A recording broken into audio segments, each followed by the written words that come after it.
salt is considered a probable cause of stomach cancer, one of the world's leading cancer killers.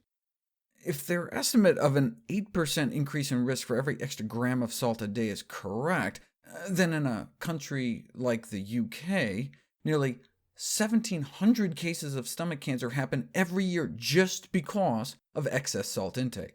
And in a country like the US, it would be thousands more every year.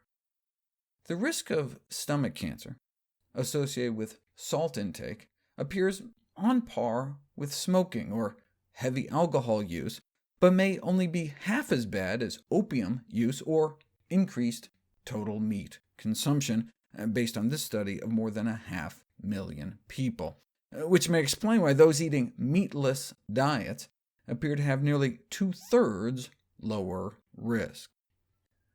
We know dietary salt intake is directly associated with the risk of stomach cancer, and the higher the intake, the higher the risks, but this meta-analysis went further, looking at specific salt-rich foods: pickled foods, salted fish, processed meat, and miso soup. Habitual consumption of pickled foods, salted fish, and processed meat were each associated with about a 25% greater risk of stomach cancer. The pickled foods may explain why Korea appears to have the highest stomach cancer rates in the world. But there was no significant association with the consumption of miso soup.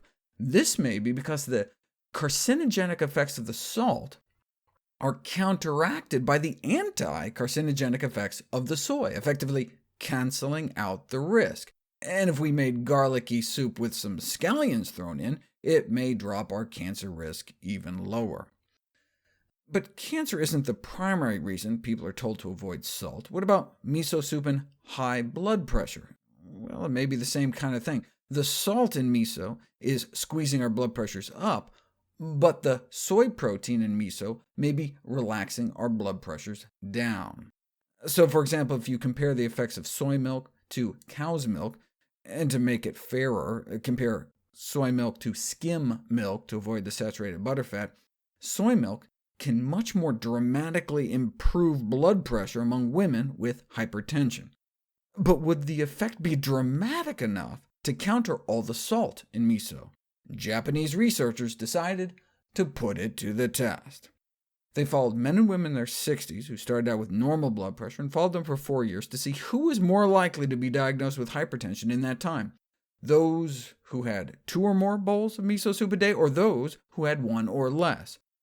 2 bowls a day would be like adding a half teaspoon of salt to one's daily diet, yet those who ate 2 bowls or more appeared to have 5 times lower risk of becoming hypertensive.